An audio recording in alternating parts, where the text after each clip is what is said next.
Bom, foi pedido pelo professor Léo para que a gente fizesse uma espécie de checklist de básicos de soldagem e vai ser apresentado aqui esse checklist sobre dois tipos de materiais, ferros fundidos e alumínio em suas ligas. Vou me deter aqui nos ferros fundidos, principalmente a ferro fundido maleável e a ferro fundido cinzento. E no alumínio, eu vou me deter principalmente a dois tipos de liga. Vamos lá.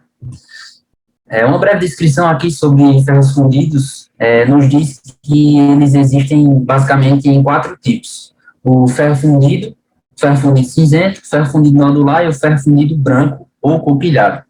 A maior parte desses ferros, eles são em ferro fundido cinzento. O ferro fundido maleável e o nodular, eles vão ser necessários que sejam feitos um tratamento térmico após o processo de soldagem, para que seja recuperado as suas propriedades originais. Já o ferro fundido branco, por outro lado, ele é considerado um ferro de difícil soldagem, até não soldável por alguns soldadores. E a composição desses materiais eu vou falar a seguir. O ferro fundido maleável, ele vai ter 2 a 3% de carbono, 0,9 a 1,8 de silício, vai ter 0,2 de fósforo e 0,25 a 1,25% de manganês. Esse ferro fundido, ele vai passar por um tratamento térmico, como eu falei, para a recuperação das propriedades originais. Ele, no final das contas, vai possuir boas propriedades mecânicas, vai ser um ferro resistente e também dúctil, vai possuir resistência à flexão, é considerado soldável, como eu falei, é o ferro fundido maleável, e faz o tratamento térmico, né, para que na zona ao redor da solda o ferro volte a ser o ferro fundido branco, para que não seja fragilizado. Já o ferro fundido cinzento, ele possui composição química de 2 a 4% de carbono, 1% de silício, 0,6% de fósforo e 1% de manganês. Tem também a presença da grafita nesse ferro, que é o que vai deixar a sua superfície cinzenta. Ele é considerado um ferro soldável e é necessário um controle no pré-aquecimento desse ferro antes da sua solda. É também necessário verificar a velocidade de resfriamento após a solda, para que não ocorra fragilidade do material na região da solda, e a consequência disso seriam trincas na solda do material devido à fragilidade por soldagem. Existem alguns grupos de consumíveis de soldagem destinados a esses tipos de ferro fundido. Tem o grupo RCI, que é destinado para soldagem em óxido acetileno. Tem o grupo SCI, que basicamente são eletrodos revestidos que possuem um núcleo de ferro fundido. O grupo EST, que seria um eletrodo revestido, que vai possuir um núcleo de aço, que vai ser depositado na solda. Ou seja, essa solda ela não vai ser usinável. Ela consiste em uma solda muito precisa, então não vai ser usinável. O grupo ENI, que são eletrodos revestidos com um núcleo de arame de níquel. Essas soldas também não serão usináveis. E também, por último, tem o grupo de base de cobre, que é destinado à solda por brasagem e possui um revestimento de ferro fundido. Agora, me detendo aqui a alumínio e suas ligas. A descrição básica é que as ligas de alumínio, assim como o alumínio comercial, eles apresentam características que diferenciam o seu tipo de soldagem comparado com a soldagem dos aços comuns, os aços só carbono. Elas são elevada afinidade pelo oxigênio, uma alta condutividade térmica, um coeficiente de expansão térmica elevado também e um baixo ponto de fusão. Basicamente, existem dois tipos de liga de alumínio: as ligas que são endurecíveis por solução sólida e as ligas endurecíveis por precipitação. As ligas de solução sólida são alumínio e manganês, alumínio e silício e alumínio e magnésio. Elas serão endurecidas por um tratamento térmico e suas séries são representadas da seguinte forma: 2xx, 6xx e 7xx, respectivamente. Aqui, alumínio manganês, alumínio silício, alumínio magnésio. Ela no final das contas, essa solda ela vai perder as propriedades mecânicas do material original, no final, após a soldagem. E já as ligas endurecíveis por precipitação são alumínio, cobre, alumínio, silício, magnésio e alumínio, zinco. Elas serão endurecidas por encruamento, ou seja, um processo realizado a frio, e as suas séries serão definidas da seguinte forma: 1xx, x, 3xx, respectivamente, cada liga apresentada aí em cima. Elas, no final, elas vão manter as propriedades mecânicas concentradas na zona térmica afetada, ou seja, não vai propagar essas propriedades existentes na zona térmica afetada para o resto do material, como é o caso do primeiro tipo. Os tipos de soldagem de alumínio vão ser o MIG e o TIG, né? A soldagem MIG ela vai ser em corrente contínua, vai possuir uma atmosfera protetora de hélio e argônio. A sua velocidade de solda vai ser alta, vai também possuir uma alta penetração e ela é indicada para soldas estreitas. Já na TIG, é necessário que exista uma limpeza na camada onde vai ser feita a solda, geralmente uma remoção mecânica mesmo, ou até um tratamento químico, e ela vai ser corrente contínua ou alternada, depende. A atmosfera protetora também vai ser de hélio e argônio, e a seleção do eletrodo ideal para este tipo de solda é o eletrodo de tungstênio. A velocidade dessa solda vai ser baixa e também vai possuir uma baixa penetração. No caso, a soldagem TIG vai ser indicada para soldagens mais robustas, de maiores espessuras. Aqui são alguns consumíveis de soldagem que podem ser utilizados aqui na soldagem de alumínio. ER4043 e ER5053. O 4043 é usado para soldagem em geral, é um coringa. O ER5356 é muito usado e é recomendado para maiores espessuras. O 5183 vai ter propriedades semelhantes ao metal de base que você vai soldar, e o ER5556 vai possuir uma boa resistência, boa ductilidade, porém uma baixa tenacidade. Bom, como foi pedido pelo professor, eu vou me deter aqui a algumas não conformidades da solda, né, a fim de ser o mais objetivo possível, o mais abrangente também, e exemplificar alguns tipos de não conformidades, as principais que eu elenquei aqui.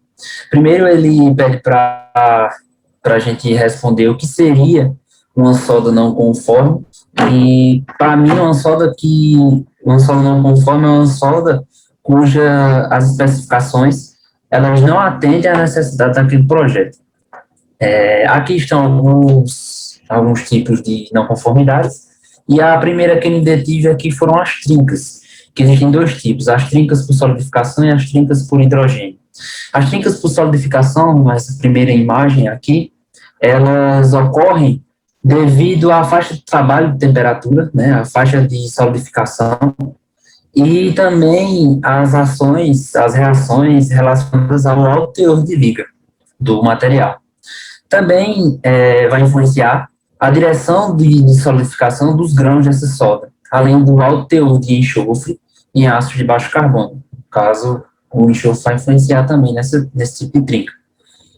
Alguns indicativos para a correção deste tipo de trinca, deste tipo de falha, seriam a escolha adequada do consumível de soldagem e reduzir essa faixa de temperatura de solidificação.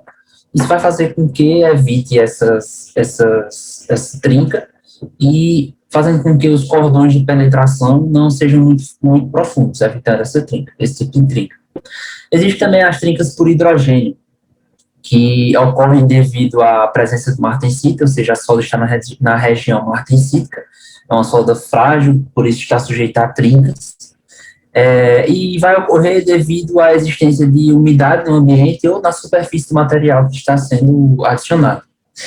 A forma austenítica também existente nesse material, ela vai dificultar a difusão do hidrogênio, fazendo com que surja essa trinca.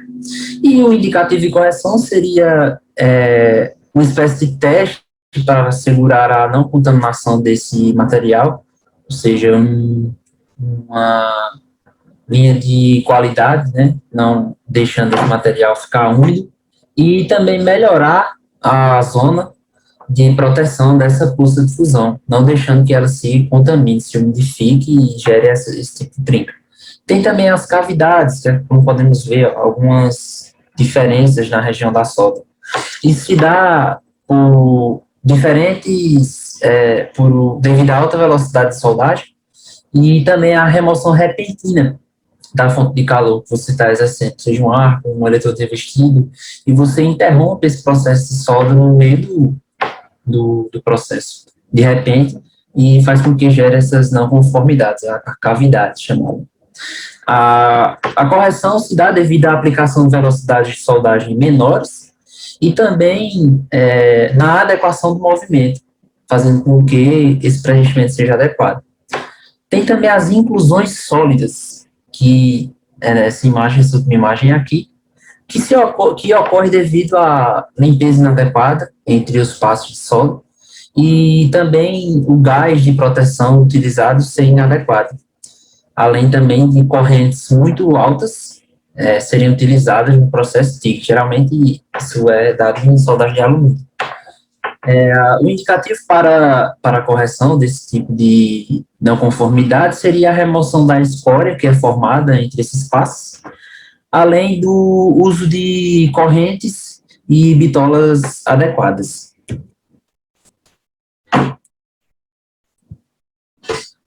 Aqui mais alguns defeitos, né? As faltas de fusão.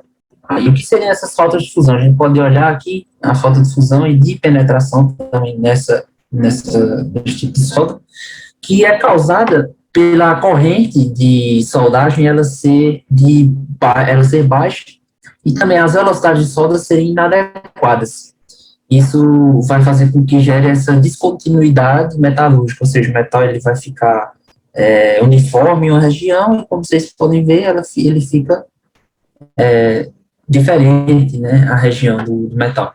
Para corrigir esse tipo de falha, seria necessária a adequação da bitola do material de adição ou também a correção da corrente que é empregada no processo. As faltas de penetração aqui, né, a solda não atinge a penetração necessária, e isso ocorre devido à corrente da máquina ser insuficiente para a bitola do metal de adição. E também de preparação inadequada da junta do material a ser soldado, ou de chanfros incorretos. A sugestão para correção, logicamente, seria preparar a junta de acordo com a especificação do projeto e a geometria da peça, e também a posição de solda, a posição de adição do material, além de ajustar a velocidade de solda. As imperfeições das juntas, como podemos ver aqui, ocorre devido à preparação inadequada. A maior influência é a preparação inadequada da junta de solda, e também a região, ela fica muito espaçada, fazendo com que essa solda ela fique feia, fique toda desregulada. A correção seria a preparação da junta de maneira correta e essas regiões que possuem maior espaçamento serem devidamente corrigidas. Ainda tem aqui as deformações, que existem dois tipos, a angular e a de desalinhamento. A angular ela vai ocorrer devido a uma alta velocidade de solda e devido ao cordão de solda ficar muito volumoso. Isso vai fazer com que a solda ela fique inclinada, ela fique, por isso é chamada solda angular, que ela cria um ângulo em relação ao eixo de solda embaixo, ao eixo horizontal. A correção vai se dar devido à aplicação da velocidade, o que vai melhorar a precisão também da solda, além de preparar a junta de solda de maneira correta, evitando esse tipo de deformação. Já no desalinhamento, ocorre também devido à preparação inadequada de junta soldada. Podemos ver que esse fator é um dos fatores que mais ocasionam defeitos, e também a posicionamento da superfície não certo? As seções transversais das peças unidas serem diferentes. Isso vai se corrigir devido ao alinhamento correto e também vai ser necessário o uso de ferramentas de apoio para que mantenham as peças alinhadas. Ainda aqui tem alterações superficiais, podemos observar aqui uma solda cheia de pontos, ou seja, toda pipocada, e isso vai se dar devido à utilização do eletrodo de revestimento de celulose e do tipo de corrente inadequada. Aí, como seria a maneira correta como seria a maneira de corrigir, né, essa alteração? Seria utilizar um eletrodo dentro da especificação e dentro da corrente que você vai utilizar para aquele tipo de material. Ou seja, utilizar um eletrodo que atenda aquele tipo de especificação e aquele tipo de corrente. Além também de ajustar a bitola da máquina. Os defeitos correlatos são defeitos, essa segunda imagem, são alguns defeitos juntos, digamos assim. Vai se dar quando o cordão de solda ele tem um volume excessivo, podemos ver aqui um grande volume de cordão de solda, e a corrente de solda ela vai ser baixa, e também a velocidade de solda. E a correção desse tipo de defeito vai se dar devido ao aumento da corrente, proporcionando uma melhor penetração e reduzindo o volume desse cordão de solda. Outros defeitos que eu selecionei aqui, podemos ver vários pontinhos que são chamados de porosidade na solda, que podem fazer com que, se ocorra trinca aqui desse material, a solda seja fragilizada e esse material ele perca, né, essa propriedade de soldagem. Isso se dá devido ao material de adição ser de baixa qualidade, já está degradado, algo do tipo, ou pela existência de umidade na superfície do material de adição. Uma maneira de corrigir, de não se ter esse defeito, seria fazer o teste desse material de adição em uma peça similar, né? Em uma sucata que você tivesse por lá que fosse do mesmo material que você quisesse soldar, você averiguava a qualidade desse material de adição e verificava se existia umidade nele ou não.